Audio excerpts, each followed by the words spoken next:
In a world where a church can't afford to be sued, comes a closely reenacted group of hero stories. Their mission is clear. Their budget low. All right, so due to budgetary constraints, we can't spend a lot of money on special effects. These get cheese curds? Yeah. Round of cheese curds. One cheese curd, water for it. I'll buy your waters for you. Yes! Guys, there's a problem. My spider sense is tingling. Look over there. Need our help?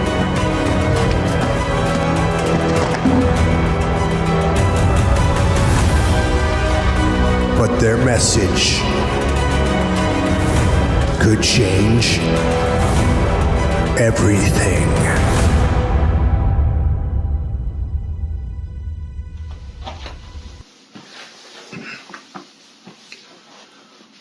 Hey, good morning, church. It's Pastor John here, and you might be wondering, why am I watching you preach on a video?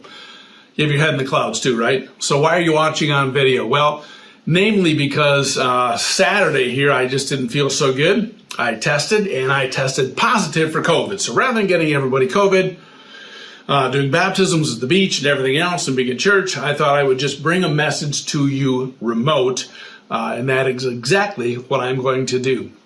So anyways, I know we have a lot of stuff coming up today, and I hope that you still get baptized. If you're one of the 30-some people who signed up, it's going to be an amazing day at the lake, and that's super cool.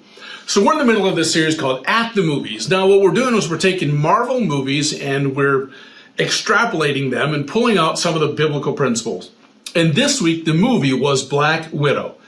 Now, if it's kind of like it has been the last few weeks, a lot of people have not seen these Marvel movies, which makes it really interesting to explain. But Black Widow is a story about this woman who's trying to find this secret red room. It's a special room that controls all of the widows around the world. The widows are these female assassins that go around and take care of business for this evil guy. But anyways, let me just get right down to the plot, all right? The plot that I want to talk about today. So there's 4 people that go to sit around the dinner table. There's the mom, the dad, the daughter, and the younger daughter. Now, at all practical purposes, you would think this is a normal family, but it is not.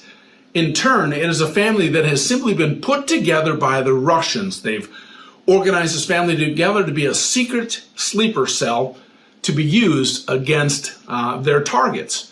So anyways, all 4 of them are back together after a whole series of events, and they decide that they're going to have dinner together like a normal family. Even though the dad is concerned about his own career in the past, basically the mom has been a coward. She hasn't even cared for the girls at all, and the one girl is kind of doing her own thing as a superhero, and the younger girl is just jealous. I'm going to even spare you their names. But watch as this scene unfolds around a dinner table as they start talking about their dysfunction. Check out this carefully reenacted scene that may or may not be almost identical to the movie. Action.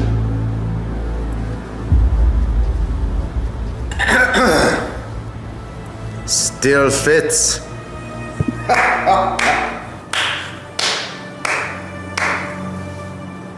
Oh, good grief. I never washed it once. Come and drink. Rise, you workers of salvation.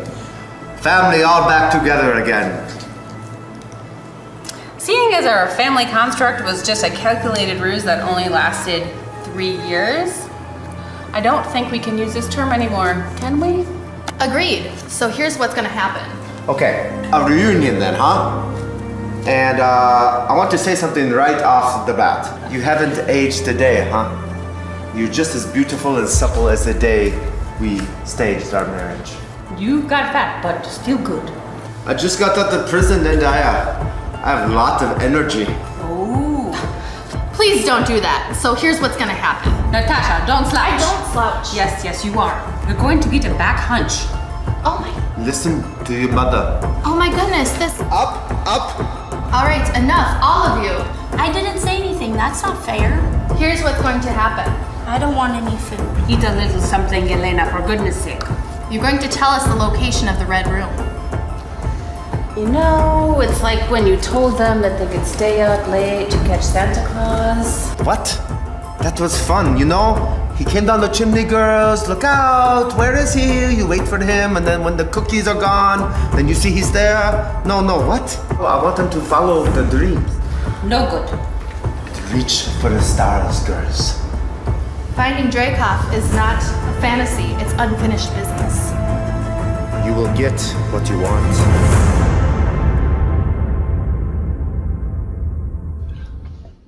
All right, so I just want to say thank you to our team of actors and actresses who, well, it's a good thing that they don't get paid to do this.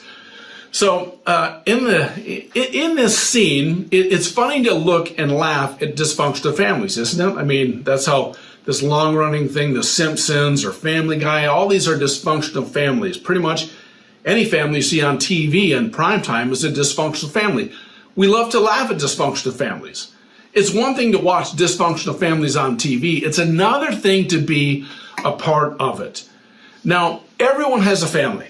Because you're a human being, you have a family. You were born into a family. It might be a unique family. It might be a single-parent family. It might be a divorced home. Everyone has a family. Whether you're young or old, everyone is part of a family.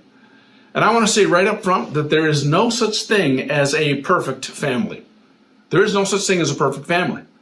See, we're all dysfunctional people to some degree. We try to minimize that, but to some degree, we're all just kind of dysfunctional, and we come together to form this family. And today I want to share 6 types of dysfunctional families and see if you can identify yourself in one of them. Now understand that what I'm talking about is painful. For you to go back and even think about your upbringing, or for you to even think about maybe your current family or the family that you've tried to run from for so many years is hurtful. And to even contemplate thinking about it brings back some pretty bad memories. Well, I'm doing that because I want to bring you to another place, which is a place of healing and hope. And I know that we can get there. So we'll get to that later on in the message. So here's the first dysfunctional family I want to talk about. It's the substance abuse family. Over 8 million children in the U.S. under the age of 18 live with a parent who is addicted to drugs or alcohol. And living with a parent who has an addiction is just a nightmare. And many of you know this. You know this because it's awful with mom or dad being an alcoholic or a drug user. And children of alcoholics are prone to living in fear, develop mentally unhealthy issues. Many of them actually have PTSD and depression. And research shows they're more likely to actually use substances themselves as they get older. The second family type is the conflict-driven family. Wow. Is your family full of arguing? Everyone's trying to fight all the time about this and that, and it's not just about being right or wrong. It's just about the heat of the argument, and there's always some sort of a conflict. You know, families like to push each other's buttons. We do that so people get irritated with each other. And if you doubt it, you clearly have never been in a minivan with kids. So I'm just saying. When one family member feels threatened, they might retaliate against the other family member. They might say hurtful things. It doesn't really matter what the conflict is about, because every conflict in a conflicted family can and will be weaponized. That's all I'm saying. And children suffer lasting damage in conflicted families. They often develop stress disorders and have trouble with things like attachment and figuring out what a healthy family looks like. And third is the violent family. Now, a violent family is awful. This is a family where violence is used as a weapon, as a tool of control, where someone hits the other person or is abused by a belt. Or it can include verbal abuse, physical abuse, or even spiritual abuse. Whatever behavior it is that makes the person feel unsafe, that's not good. For example, my Uncle Harley, in my family, my mom's side, when he died, or he was actually in hospice for a long time, like years he was under care of doctors and nurses, and just in a retirement home, I should say. And I always wondered, why didn't the kids go see him? And then one day I learned why. It's because my Uncle Harley used to beat his wife severely and beat his children severely. So when he got placed into a home, there was no lost love. There was no lost love whatsoever. They were angry at their own father for all that he had done over the years, and understandably so. And I never really knew that until years later. Childhood trauma causes physical damage or physical changes in the developing brain that are associated with an increased risk of psychiatric disorders and substance abuse. For example, brain imaging research shows that children who grow up in an abusive environment tend to have trouble making good judgment. They tend to be more impulsive. They lack the ability to plan and to follow through, struggle with learning and memory, and may live with a heightened sense of fear. Not just occasional fear, but just a genuine tension in their lives at any given moment. Then the fourth family type is the authoritarian family. Authoritarian family. This is where parents act like dictators. Mom or dad or stepdad or stepmom, whatever family environment, it is a total authority thing. Like if they say it, it goes. It's my way or the highway. Children end up just being forced to learn the rules, but they don't have any experiences of themselves.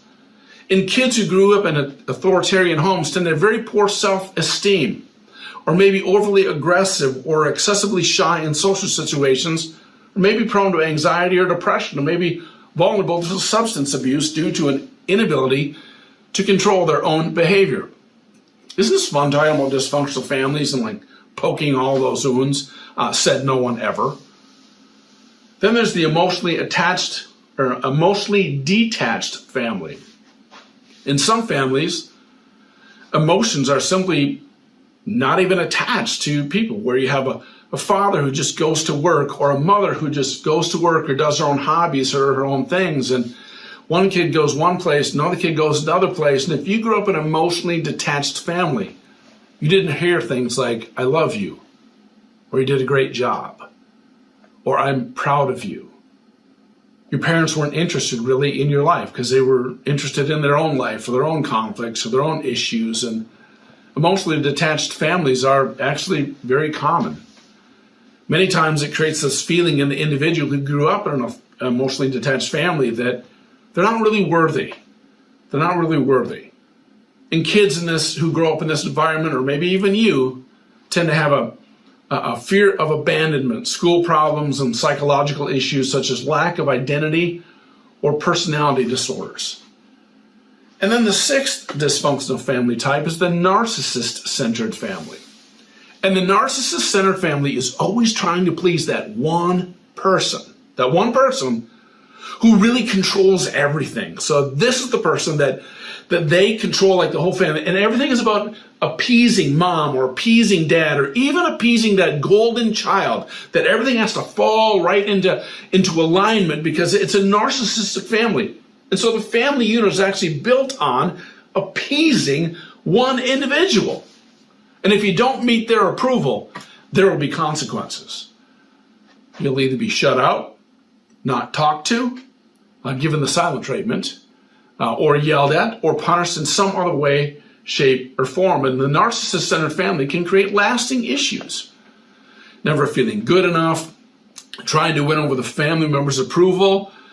Even if you're an adult and you grew up in a narcissistic family, you will try to win your parents' approval even after they're dead. It's just part of us. We just want to please them. So that's a narcissist family.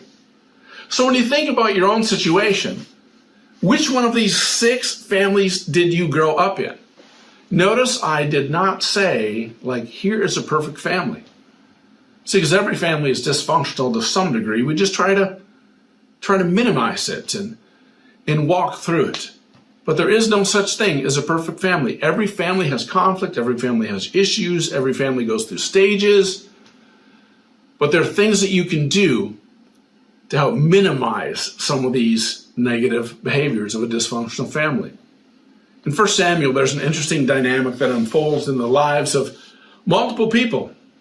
And this shows that family dysfunction has been around for a long time. So in 1 Samuel, chapter 1, verses 3 through 5, this is where the story picks up. And I'm going to unpack this for you just so we can see how deep dysfunctional families go and how far back they go.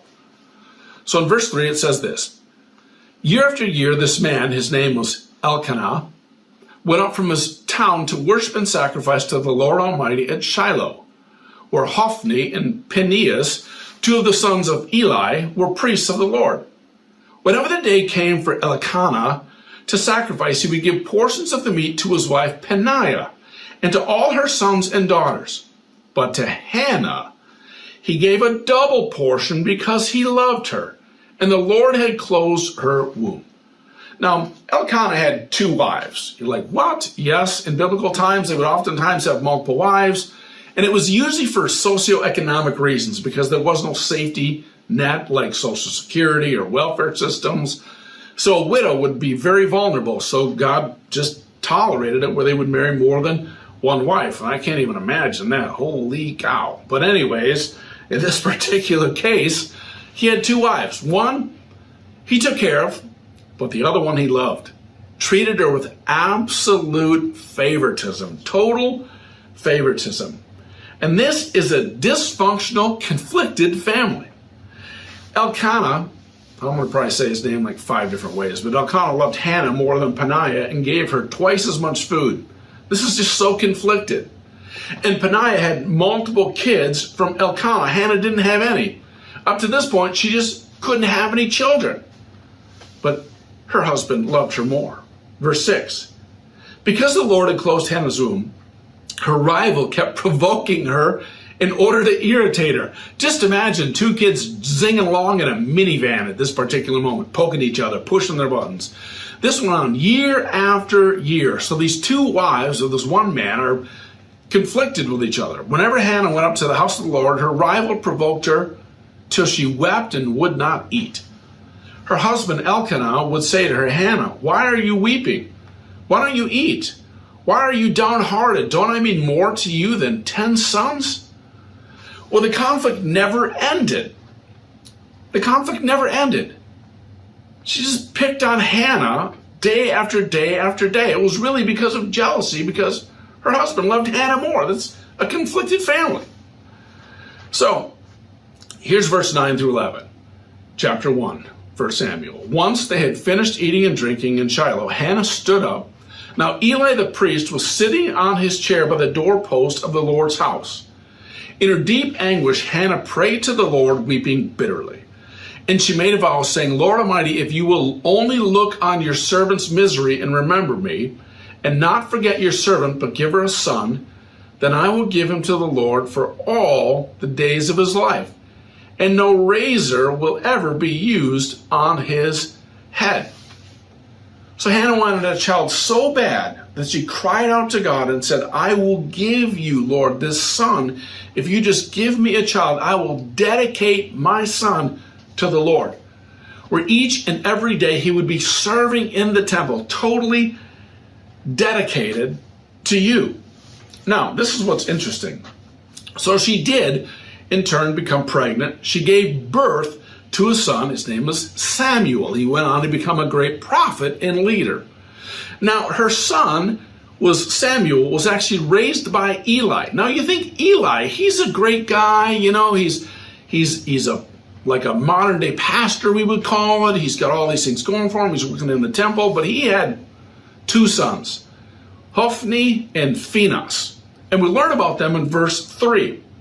And these 2 boys were nothing like their father. In fact, they were, well, here's what it says. 1 Samuel chapter 2, verse 12. Eli's sons were scoundrels. They had no regard for the law. So Hophni and Phinehas would even take food dedicated to God and use it for their own gain. They would steal from God. Now, if you're going to steal from anyone, stealing from God, horrible idea. Horrible idea. And they stole from God. So they were stealing from God, and it certainly had consequences that ultimately cost them their lives. And now Eli, his own sons, this is an example of a detached family, an emotionally detached family. So Eli's raising 2 derelict kids, and he doesn't really seem to care about them. He's more concerned about taking care of the Lord's business. But yeah, that is important, but he neglected his own family in doing so. That's an emotionally detached family. So first we have a conflicted family, now we have an emotionally detached family. The Bible never glosses over reality. And when you read it, you learn the good characteristics of people and families and communities, as well as the dirt, the stuff that totally makes Jerry Springer look normal. There's all kinds of stuff in the Bible. Because every family is dysfunctional to some degree, because we're all human and we all have issues. So whichever family dysfunction you grew up in or are familiar with or have seen laid out, let me now talk through some steps that you can apply today to have a healthier family. And when you have a healthier family, life is better. Everyone deserves to come home to a safe house, where when you pull in the driveway or you get off the bus or you come home, it feels safe, where you feel good, content, safe. So here's what you need to do. First, learn what a healthy family looks like. Learn what a healthy family looks like. If you grew up in a completely dysfunctional family, you don't even know what a healthy family looks like. How are you supposed to emulate a healthy family if you don't even know what one is? And because most families have some sort of dysfunction, some on a scale of 1 to 10, 10 being off the charts, their family is a bunch of wackos. I get that. And if you grew up in that kind of a family, even if your family is like a 5 or a 6 in terms of crazy, you need to learn what a healthy family looks like. In Ephesians chapter 5, verses 21, 31, and 33, I'm going to string them all together here. This is what it says.